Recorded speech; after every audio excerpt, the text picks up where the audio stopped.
ಈ ವೀಕೆಂಡ್ ನಾವು ತಿರುವನಮಲೈಗೆ ಹೋಗಿದ್ವಿ ಅರುಣಾಚಲೇಶ್ವರನ ದರ್ಶನ ತೊಗೊಳೋದಕ್ಕೆ. ಆ್ಯಂಡ್ ಅಲ್ಲಿಗೆ ಹೋದ್ಮೇಲೆ ರಿಯಲೈಸ್ ಆಗಿದ್ದು ಅಲ್ಲಿ ಕಾರ್ತಿಕ ದೀಪಂ ನಡೀತಿದೆ 10 ಡೇಸಿಂದ. ಆ್ಯಂಡ್ ಸಿಕ್ಕಾಪಟ್ಟೆ ಕ್ರೌಡ್ ಇದ್ದಾರೆ ಅಂತ.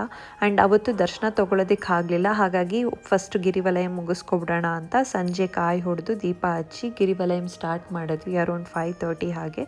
ಮಾರ್ನಿಂಗ್ ಟೈಮಲ್ಲಿ ಆದರೆ ಸಿಕ್ಕಾಪಟ್ಟೆ ಬಿಸಿಲಿರುತ್ತೆ, ಬೇಗ ಟಯರ್ಡ್ ಆಗುತ್ತೆ. ಆ್ಯಂಡ್ ಟಾರ್ ರೋಡ್ಸ್ ಅಲ್ವಾ, ಕಾಲೆಲ್ಲ ಉರಿ ಬರುತ್ತೆ ಅಂತ ಈವ್ನಿಂಗ್ ಮೇಲೆ ಸ್ಟಾರ್ಟ್ ಮಾಡಿದ್ವಿ. And such a positive feeling Girivalam start ಮಾಡಿದ್ದು. ಆ್ಯಂಡ್ ಹೋಗ್ತಾ ದಾರಿಯಲ್ಲಿ ನಮಗೆ ದೀಪಂ ಸಹ ಕಾಣಿಸ್ತು. Like such a positive vibrations. And gopuram ನೋಡಿ ಎಷ್ಟು ಚೆಂದ ಕಾಣಿಸ್ತಿದೆ. ಆ್ಯಂಡ್ ನಾವು ಗಿರಿವಲಯಂ ಮಾಡೋ ದಾರಿಯಲ್ಲೇ ಈ ಥರ ಮ್ಯಾಪ್ಸ್ ಎಲ್ಲ ಹಾಕಿರ್ತಾರೆ, ನೆಕ್ಸ್ಟ್ ಯಾವ ಲಿಂಗ ಬರುತ್ತೆ ಆ್ಯಂಡ್ ಯಾವ ದೇವಸ್ಥಾನಕ್ಕೆ ಹೋಗಬೇಕು ಅಂತ. ಅದು ತುಂಬ ಹೆಲ್ಪ್ ಆಗುತ್ತೆ ಆ್ಯಕ್ಚುಲಿ. ಆ್ಯಂಡ್ ಹೋಗ್ತಾ ದಾರಿಯಲ್ಲಿ ಸುಮಾರು Ganesha temple and Saibaba temples ಎಲ್ಲ ಇತ್ತು. ಎಲ್ಲ ದರ್ಶನ ತೊಗೊಂಡು ಆಮೇಲೆ ಸ್ಟಾರ್ಟ್ ಮಾಡಿದ್ವಿ. ನಾವು ಅರೌಂಡ್ 11:30 ಆಗಿತ್ತು ರೂಮ್ ರೀಚ್ ಆಗೋಷ್ಟರಲ್ಲಿ.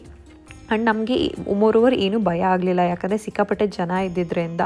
ಎಲ್ಲ ಕಡೆ ಎಲ್ಲ ದೇವಸ್ಥಾನದಲ್ಲೂ ಎಲ್ಲ ಪ್ಲೇಸಸಲ್ಲೂ ಜನ ಇದ್ದರು, ಹಾಗಾಗಿ ಏನೂ ಭಯ ಆಗಲಿಲ್ಲ.